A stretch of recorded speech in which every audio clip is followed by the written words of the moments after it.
Welcome everybody to Formula One in 2021. Today we're going to be taking a look at my preview and predictions for round 1 of Formula One.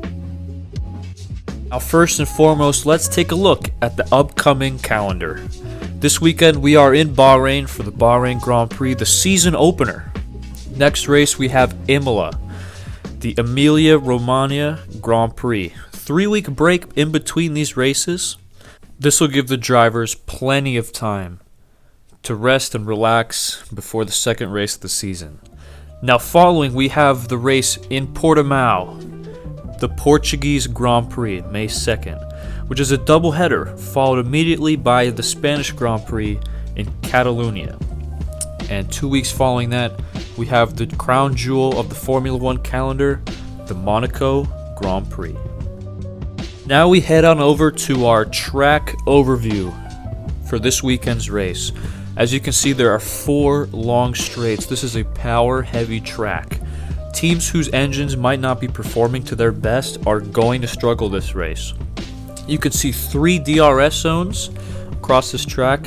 Sector 2 has a couple turny bits, little twists and turns here and there, but still followed with the straight. And getting the most out of this car means running some lower wings and making sure your engines are turned up very, very high for qualifying. And as you can see, Lewis Hamilton was our race winner and he was our pole sitter. Now this is where I start my opinions for this video, by looking at first the team performance, where I think all the teams are going to be come the first race. I predict Mercedes, after their spells in preseason testing, I still think they're going to be the fastest car, with Red Bull just right behind them, 0.2 seconds off their pace.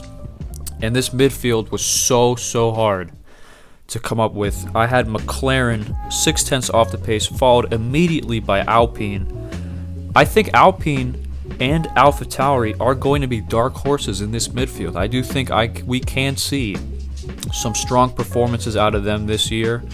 And I think that AlphaTauri is definitely a team to watch out for if you are some of the bigger guys like Aston Martin and Ferrari, who I think are going to be just slower than the AlphaTauri. Now we go to our bottom 3, our back markers. Alfa Romeo, 1.45 seconds off the pace of Ferrari. Kimi Räikkönen was putting some great laps up in preseason testing. Now I know it's just testing, but we can see that if this car continues to develop, they could slightly make their way up to the back of the midfield. That would be amazing to see. And we go to the Williams, who is 1.65 off the pace of Mercedes. Hamilton crosses the line for 1 minute 27.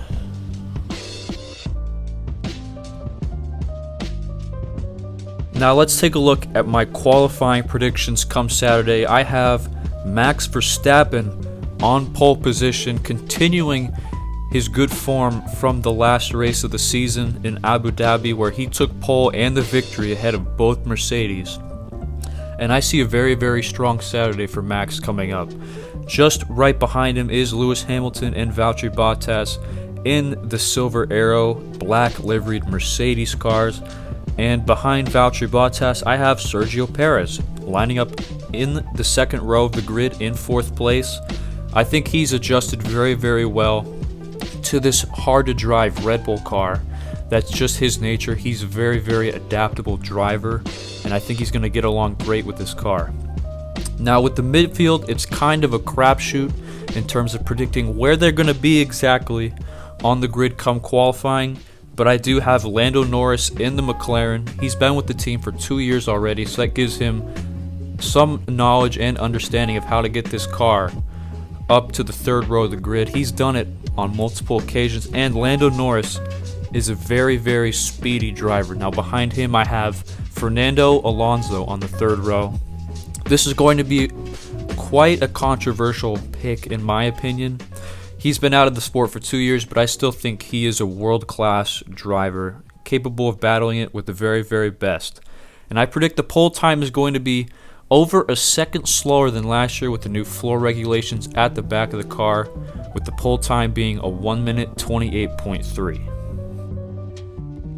Now we take a look at our final race predictions. I have Lewis Hamilton just edging out Max Verstappen in a long race battle with him. Similar to what we saw in 2014 with Nico Rosberg and Lewis Hamilton, I can see this happening yet again, the duel in the desert part 2. And I see Sergio Perez getting his first podium with Red Bull in his debut race with the team. Now, we go down to the bottom of the screen. My predicted driver of the day is Sebastian Vettel, who I think will be out in Q2. He hasn't had a lot of time to adjust to the Aston Martin car. He only had a few amount of laps in testing. He said he would have wanted 100 more laps to fully understand this car. But I think he will come to grips with the car at the end of Saturday and the beginning of Sunday after 3 free practice sessions. I think he will be out in Q2, but he'll climb his way up to 6th place by the time the checkered flag falls. I do think the first retirement of the race will be Valtteri Bottas with more gearbox issues. I do think that Mercedes needs to look at their reliability. We're going to discuss this later in the video, but I do think Valtteri Bottas is going to retire towards the first half of the race. Hopefully he doesn't, but we'll see. And the most points scored, in my opinion, will be Red Bull with 33 points, getting that 2nd place and 3rd place. Great points for the team, solidifying their run at the Constructors' Championship this season. As you can tell by the 3 pundits on your screen, we're going to be going to this week's discussion. Now, our first topic of discussion this weekend: will the first ever sandstorm-affected Grand Prix be a possibility? Now, there needs to be some sort of serious storm flying over Saudi Arabia again for this to be possible. But it is possible. We have to think, if this race does turn out to be like day 1 of preseason testing with the sand everywhere, that would be absolutely mega opener to the season. If you guys recall, Turkey just resurfaced their track last year. We raced on it, and the drivers were sliding all over the place. And the drivers were sliding all over the place. They couldn't even control their cars down the straight sometimes. And you throw a little bit of rain on top of that, that surface was just like waxy, oily. It was just a big oil slick. So we do have to keep our eyes on the weather for this weekend and see if sand is in the realm of things that are possible for this weekend. Now, our second topic of discussion: are the Mercedes and Aston Martin cars reliable? In my opinion, I don't think they're reliable just quite yet. But we know how good these teams are at fixing any sort of problems before they really start to become problems during the middle of the season. But at the moment, as shown by preseason testing, they have a lot of work on their hands to get these cars ready and up to speed to try to get first place in this championship.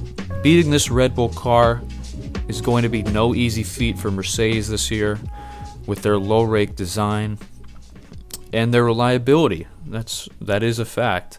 We have to take into account that they had several issues on their car, not including Lewis Hamilton beaching it on the gravel, not including any of Lewis Hamilton's spins, but there were gearbox and sensor issues everywhere on this car that they really need to fix if they want to be championship contenders. And this goes for their customer team, Aston Martin, who were sidelined for a good part of testing. They need to challenge for the top of this midfield soon, because you know how tight this is. Every single point matters in this championship for this midfield. And our last topic of discussion for this weekend: can Red Bull finally start off the season strong with a win? I predicted no, but your predictions aren't always correct. We can always hope that Red Bull will just somehow pull out of their hat a 1-2 finish by 25 seconds, just like Mercedes has done for the last 5 years. But I think this is Red Bull's best car in the turbo hybrid era to take a challenge to Mercedes, and this is their best opportunity at finally getting a grip at the start of their season. I think this could be a very, very close battle if Red Bull really keep up the pressure to Mercedes in developing this car. And who knows? I think Red Bull finally will have a good start to their season.